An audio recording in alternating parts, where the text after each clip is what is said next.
Hi everyone, it's Erin from Sadler Science, and today we're going to talk about when to avoid front loading in science. If you haven't already, make sure that you hit that subscribe button. So I'm going to take a second and just talk about what front loading is, just in case you're not familiar with that term. I feel like it shows up more in ELA or math, and we don't necessarily use it in science. So front loading is just the act of pre-teaching prerequisite skills, vocabulary, and or background knowledge before students need to use it in a lesson or activity. So I'm going to give you an example from ELA. So the quote is, "He landed him on dry promontory and saved him from the ocean." And this quote is from the Odyssey, which I picked because it's a difficult book to read, has a lot of vocabulary that we don't necessarily see all the time, and it's a blockbuster movie out this summer. So with this term, I might potentially in an ELA class front load this term so that students wouldn't get hung up when they came across it.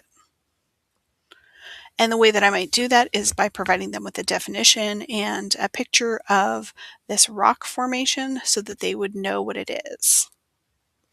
Now, in this case, students have some background knowledge about what this potentially might be because they can see from context clues in that sentence that it's part of the ocean or that it's close to the ocean. And also, students have probably seen some sort of rock formation either in textbooks or in real life. So they have some sort of idea of what's going on leading in. The problem is when we get into science examples, students don't have that background knowledge. So let's go ahead and start by talking about a cell. If I gave students just the term cell and I front loaded this for them before we got into an activity on cells, and I told them it's the basic structural and functional unit of all living organisms and the smallest individual structure capable of performing all of life's essential processes, I think that students can kind of start to glean what this means, but they don't have a lot of context. So I don't know about you, but for me, when I was in science classes in middle school and high school, I would get these definitions and not really feel like I understood what was happening. So a lot of times what we do is we also include a picture, but even when I'm including this picture, it doesn't really help me understand what a cell is except for like a blob of some sort and something has something to do with living things. So I'm going to give you a different way to teach this using an explore before explain approach. So before I even told students what a cell is, I might have them do a cheek cell lab.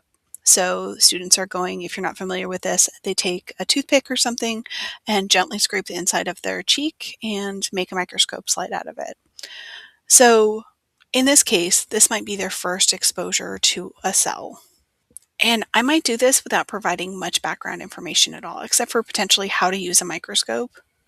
And then what I do is I'd ask students what they notice and wonder when they're looking at this under the microscope. And then from there, I would tell students what these things are. I would tell them about the nucleus and I would tell them about the cell membrane as they were telling me what they were seeing. So they might say that there's like a little squiggly line around all of them and that there's a dark spot in all of them. And I would say, hey, that dark spot is called the nucleus. And students would have some background knowledge that they gained from the activity before I started telling them what this is. So the problems with front loading is that if I were to give them the term first, that would probably be a lower engagement activity. And the other problem with this is that it generally starts with a lot of teacher talk, which again, lowers engagement. The other thing is that we originally started doing front loading because we thought it supported multilingual students, but research has found that in STEM fields that front loading actually does not support multilingual students, and doing an explore before explain activity does support them in a much better way. I see front loading in a lot of different ways in a science classroom. So for example, providing background information on labs, doing a lot of skills at the beginning of the school year. So doing like a microscope activity and then teaching them how to use graduated cylinders and teaching them how to use different measurement things before you actually were doing them in context for the rest of the year.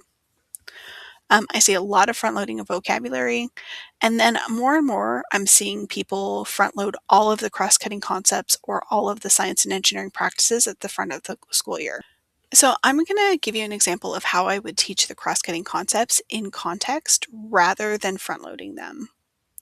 So in this case, we would do the microscope activity, and we would do a little bit of vocabulary about the cells and all of that, and then I would provide them with this reference sheet that I've created for all of the cross-cutting concepts that explains the cross-cutting concept in more depth. So I would explain in this context that cells are systems using this reference sheet.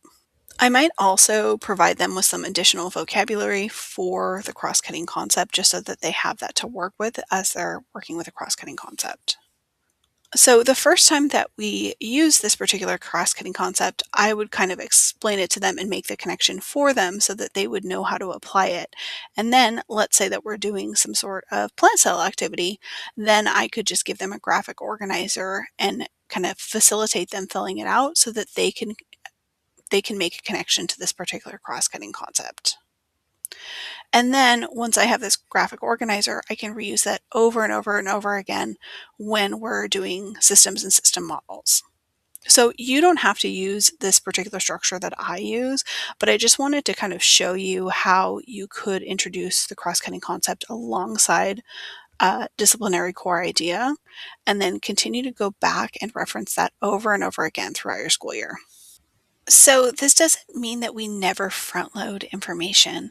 I gave you an example earlier where I would introduce microscope skills prior to students doing a cheek cell lab. Now, imagine if we did our class like completely inquiry style and we gave kids microscopes and just told them like, hey, figure it out. That would be a total disaster. So by introducing the microscope skills and then having them immediately do an activity where they're applying those skills, that works really well. What I don't want to do is do a bunch of skill work at the beginning of the school year where they're learning how to use a microscope and then they're learning how to use test tubes and graduated cylinders and spending a couple of weeks on that type of thing, because when it comes to the application, you'll have to reteach students again.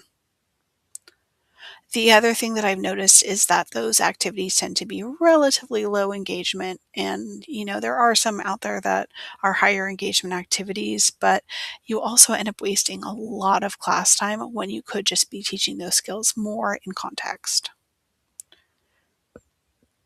The other thing is that your students come into your classroom with a wealth of information, so sometimes they'll have some strong background information on a particular topic.